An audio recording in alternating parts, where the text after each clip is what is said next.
I think way back in that conversation, we mentioned Israel Adesanya and the heart, Kenny, and the heart of a champion. And if you think it's a trite phrase, maybe you didn't see the fight this weekend. But I remember when we learned about John Jones's heart, and you always knew it was in there, but sometimes it takes a fight for you to really realize it, whether for you it was when he fought Gustafsson without a great training camp and just refused to be denied, or the toughness in the Vitor Belfort fight, whatever it is. But if you're Robert Whittaker sitting around, now you know that Adesanya has this will, and it makes for a very difficult challenge given everything else he does. Oh, without a doubt. Bad news for everyone else at 185 pounds. It was almost the same moment when Lyoto Machida just kind of buckled the knees of John Jones with the left hand that one time, and you saw John Jones just pick it up another notch. It was the same thing with Israel Adesanya. He never lost focus. He never got flustered when his knees got buckled there by that shot by Kelvin Gastelum.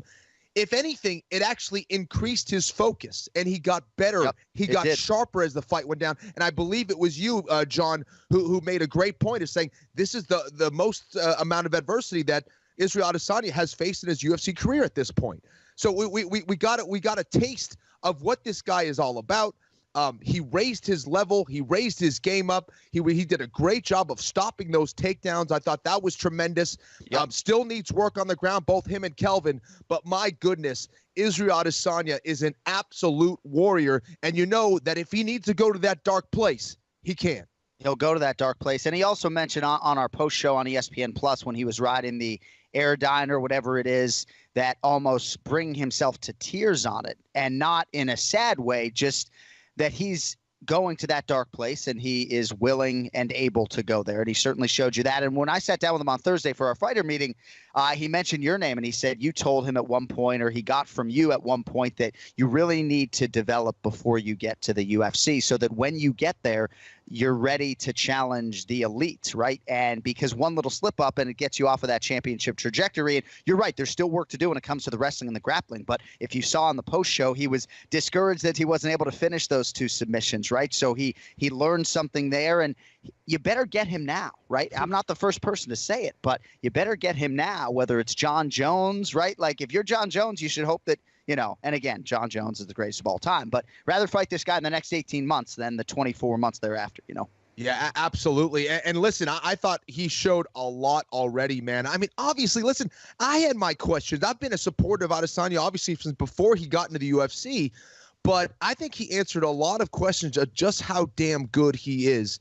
Obviously, this was not too early. That was my concern here against Kelvin. Right. And, man, this guy is the real deal. Last thing from me, and then if you have any closing thoughts on Gastelum and Adesanya, I would welcome them. Size just matters in this game, right? And I'm not saying that the best thing about John Jones or Israel Adesanya or Montel Jackson at bantamweight is their size, but it is a massive advantage when I see Montel Jackson competing at 135 pounds with that frame, or Jalen Turner in the lightweight division. For Kelvin Gastelum, Kenny, I kept saying it during the fight, but you just have to be so precise and so perfect, and you almost do have to throw everything to kill at times, or just stay so committed to the jabs. It's got to be 4 or 5 punch combinations to get inside.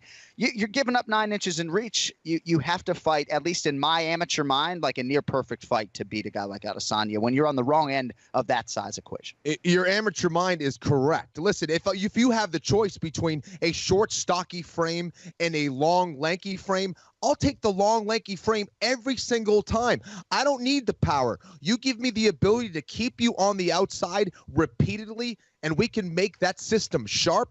You are in for a long night. Now, Israel Adesanya, man, he is such a technical striker. He knew exactly where he needed to keep the distance, keeping Kelvin on the outside. And yeah, you got to get on the inside, land combinations. That's great in theory. You try that in practice, because Adesanya knows how to move his feet. He knows how to counter. And I thought he could have even used his leg game even more with kicks down the middle or kicks up top. And when he did, he was extremely effective. So I agree with you. I think Kelvin Gastelum, we've talked about it several times here on the podcast. He is a welterweight. He's a welterweight. I think he should be fighting at that weight. That's when he'll really be at his best. There was a couple problems in that fight. The two major ones. All right. The fact that he was keeping his hands way too low, and the second one, he couldn't do anything about it. It was his frame. Just didn't have the frame to compete with someone like Israel Adesanya at that level. And I wonder if this will reopen the welterweight door for Kelvin Gastelum. I think he'll probably commit to middleweight for a couple years and just see if he can get the quick turn and get into a championship situation. You know, some people said, 2 more wins and you're right back there again. I think 1 win is going to put him in prime position. And again, who knows what will happen? You know, it's a sport in which injuries are a huge part. Real quick, before we move on, how a quick just handicap of Whittaker Adesanya. I think Whittaker will probably be a slight betting favorite, but I think it's probably going to be close to a pick'em, given that Israel Adesanya was a bigger betting favorite against Kelvin Gastelum than Robert Whittaker was, or it was very close. What do you think about the new middleweight unification bout we now have on paper? I have so much respect for Robert Whittaker, especially after those amazing performances against an absolute savage in Yoel Romero. But I got to say, after that fight against Kelvin Gastelum, is even stronger now that Israel Adesanya matches up even better against Robert Whittaker than he did against Kelvin Gastelum. Because, yes, Robert Whittaker can probably surprise him with a couple double legs. You know, he is fast on the entry, and I know he's been working on his wrestling skills a lot. However, I think it's going to be a striking fight against Israel Adesanya. And Israel is just really, really clean, knows how to switch up his styles, knows how to adapt in a fight, in a high-level 5-rounder. I think as Israel Adesanya is going to be the favorite heading into that. For me, I think Israel Adesanya matches up extremely well against Robert Whittaker. I think he's the better striker. I think Whittaker can give him some problems speed-wise. But for me, I think as Israel Adesanya will unify that belt and become a true world champion at 185 pounds. It is going to be one of the most amazing nights in UFC history, regardless. It'll be in a stadium in all likelihood in Australia. It's going to be the Kiwis versus the Aussies, and it is going to be insane. And as I've said, even though there's a lot of support of each other at times, because Australia and New Zealand have sort of helped grow this MMA bubble and help the UFC a lot in terms of their appetite for it. But there's a rivalry there. Don't make any mistake about it. Robert Whittaker doesn't claim New Zealand, even though he was born there, right? And I remember when you and I were calling fights back in the day, and we called Dylan Andrews an Aussie, right? The Kiwis are getting upset. So there's a lot of meat there, and I'm excited for that. I'm going to shout out a few names here, and then we're going to move on to the pronunciation of the week. I want to congratulate Brandon Davis for winning his UFC bantamweight debut, Kenny. I know you didn't see the fight, but he went from running 10 miles a week to running 20 miles a day. Jeez. During camp to make 135 pounds. Now, he wasn't running 3/4 of a marathon at a time, but essentially doing 3 7s a day. This is a guy who had to wake up at 2 a.m. on weigh-in day and get 5.5 miles in, I could respect that. I kind of had to do that to make 145. I bet. So that is extremely difficult because, again, you're wearing your body down before the fight even comes. So that kind of commitment, that kind of mental fortitude is always going to impress me. Congrats to Bilal Muhammad. Big win over Curtis Millender, exactly what he needed. And Khalil Roundtree Jr. goes to Thailand and immediately realizes the fruits of his labor, a domination of Eric Anders on the main card.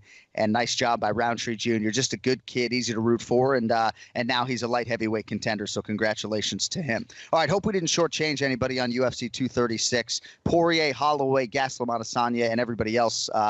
You've certainly got all our respect after the show you put on. And as Chael Sonnen would say to Atlanta, Georgia, you're welcome. All right, pronunciation of the week, TJ DeSantis, 1-3 after a win a week ago. This man is going to try to move to 17-1 as a mixed martial arts professional, faces newcomer Arman Tsarukyan in the co-main event this Saturday afternoon in St. Petersburg, Russia. TJ DeSantis, of whom am I speaking? Islam Makhachev. All right, let's hear him say it. Islam Makhachev. Islam Makhachev. Ken Flo, what do you think? Makhachev. Exactly. So, TJ, it's all about the syllabic emphasis, right? So it's all about emphasizing the right syllable. It was a very good effort out of you, but what we go with on broadcast is not what you said. Ken Flo all over it as usual. Islam Makhachev. It is the second syllable that is emphasized. And as much as I love you, TJ, that's 1-4 on the year. Bro, split decision loss. I'm sorry, TJ. I'm turning into Shannon Rich over here. It was close. Well, Kenpo, technically, it's a unanimous decision loss because neither one of us gave him gave him the point. I'm sorry, TJ. But we love you. Who's Shannon Rich? Should I know that name? He's a career jobber in MMA. Okay. He has like 180 fights to his record. And he's lost like 80% of them. So. All right. Well, hey, I mean, back when we started this podcast in 2015, TJ actually gave a shit about his record and the pronunciation of the week. Now he doesn't seem to care as much, but I digress. Hey, I thought I had that one. What do you want from me? You know? All right. I appreciate it. All right. Thanks for the effort, buddy. All right. Well, main event challenge time as we transition to St. Petersburg, Russia. Let's make some picks.